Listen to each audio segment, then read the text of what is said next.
EU chief Ursula von der Leyen says the EU is preparing for further countermeasures against US tariffs. U.S. President Donald Trump has declared a 10% baseline tax on imports from all countries and even higher tariff rates on dozens of nations. At least 4 people have died following a Russian missile attack on the Ukrainian city of Kryvyi Rih. European Commission President Ursula von der Leyen says the EU is preparing for further countermeasures against the 20% tariff on European goods announced by US President Donald Trump.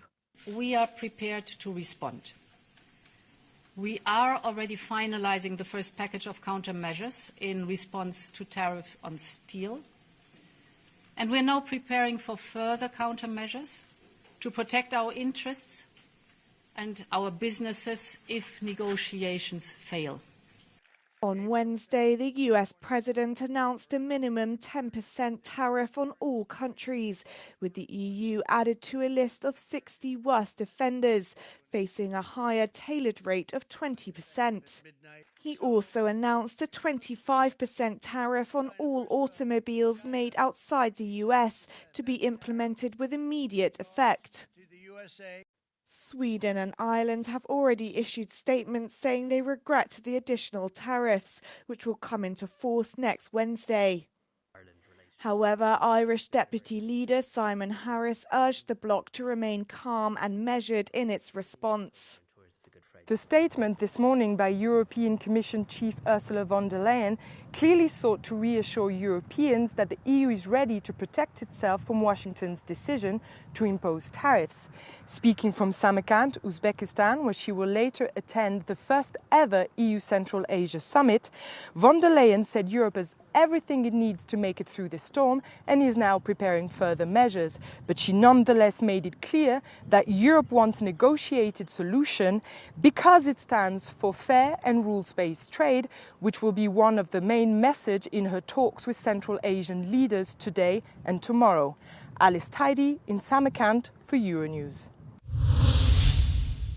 My fellow Americans, this is Liberation Day. U.S. President Donald Trump has declared a 10% baseline tax on imports from all countries and higher tariff rates on dozens of nations that run trade surpluses with the United States.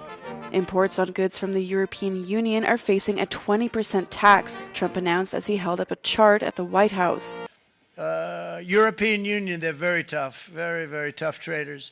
You think of European Union, very friendly. They rip us off. It's so sad to see. It's so pathetic. 39%, we're going to charge them 20%, so we're charging them essentially half. Trump promised Americans that factory jobs will return back to the United States, but his policies risk a sudden economic slowdown as consumers and businesses could face sharp price hikes. For decades, our country has been looted, pillaged, raped, and plundered by nations near and far, both friend and foe alike. American steelworkers, auto workers, farmers, and skilled craftsmen, we have a lot of them here with us today.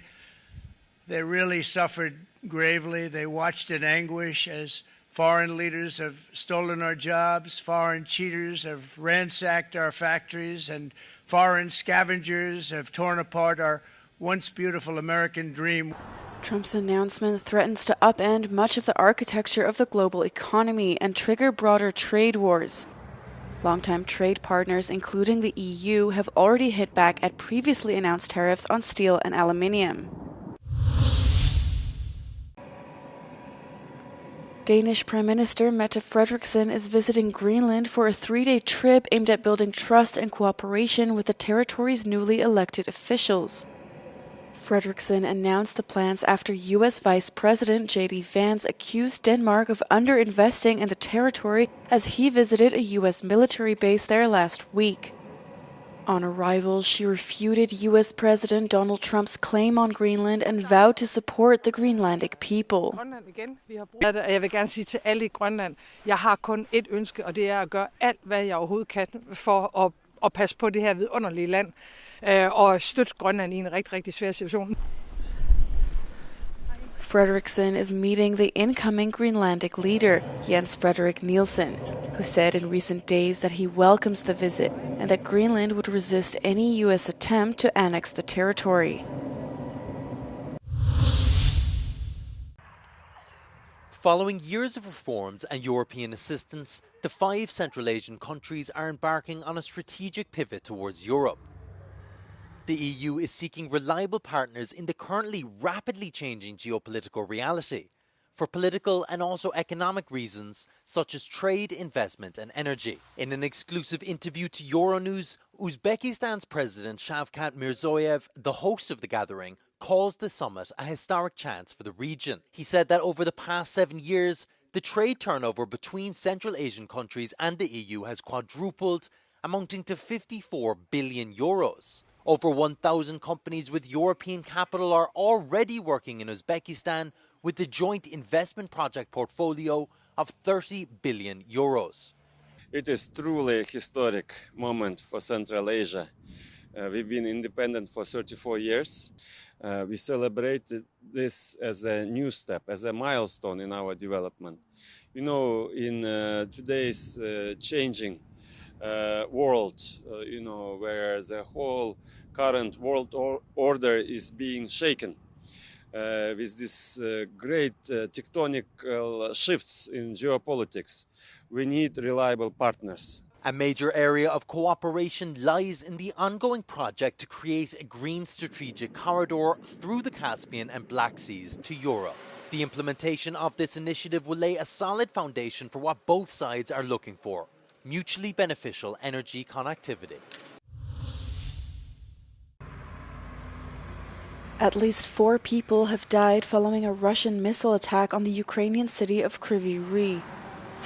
The head of the city's military administration said a large fire broke out and several apartment buildings were damaged.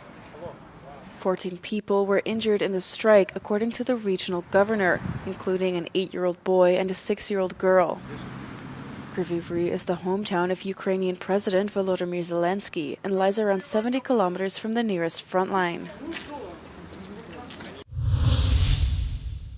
Prime Minister Benjamin Netanyahu has announced Israel is establishing a new security corridor across the Gaza Strip, which he named the Morak Corridor.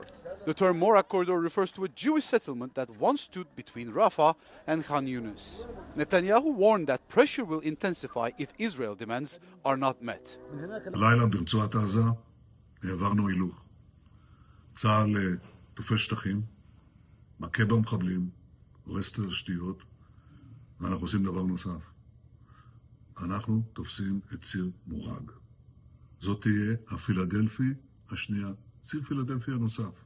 משום שאנחנו עכשיו מבטרים את הרצועה, ואנחנו מוסיפים את הלחץ צעד אחר צעד, כדי שיתנו לנו את חטופינו. וככל שלא ייתנו, כך הלחץ יגבר, עד שייתנו. This follows last month's retaking of the Netzarim corridor in northern Gaza, which splits northern and southern Gaza.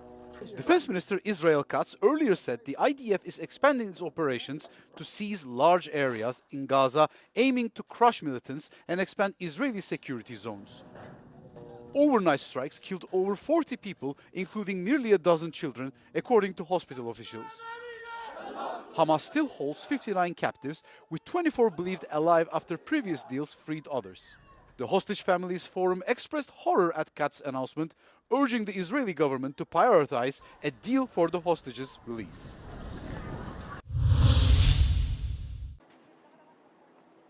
Legendary Real Madrid manager Carlo Ancelotti's tax evasion trial opened at a Spanish court. Ancelotti, who maintains his innocence, is accused of using shell companies to hide his true earnings and allegedly defraud the state of €1 million in 2014 and 2015. The 65-year-old is one of football's most successful managers ever, winning the Champions League with his teams a record 5 times. It is one of the most comprehensive exhibitions ever put together on Michelangelo Merisi, better known as Caravaggio. The exhibition features 24 works, including loans from international collections, some of which are being displayed in Italy for the first time. Held at Palazzo Barberini in Rome, a city dear to the artist, it coincides with the Jubilee year and offers a rare opportunity to learn about the latest discoveries regarding Caravaggio.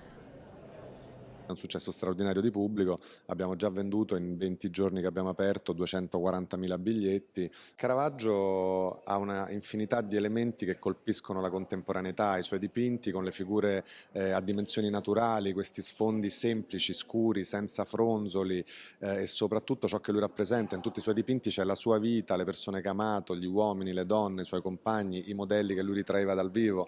Caravaggio è stato in grado veramente di rappresentare le sfaccettature più intime dell'animo umano con una emotività senza pari. Caravaggio's realistic style is the reason behind the exhibition's popularity, attracting visitors from around the world. Es el principio de una nueva era en la pintura, con lo cual pues él enseña la luz, enseña todo a los pintores que vienen después. Entonces es maravilloso. They're very dramatic, very intense. The figures are gathered closely together, the light and the dark and so on. So I think they're very accessible. È quella che mi aspettavo, bella, anche perché Caravaggio mi era capitato già altre volte di poterlo ammirare, e concentrato così è molto bello. Peccato un po' l'assembramento, ma questo è normale, è naturale perché interessa a molti, quindi ha attratto tanta gente e continuerà a farlo. The exhibition runs until the 6th of July, and with the next few weeks already sold out, those who want to see it will need to hurry to secure their tickets. Giorgio Orlandi for Euronews in Rome.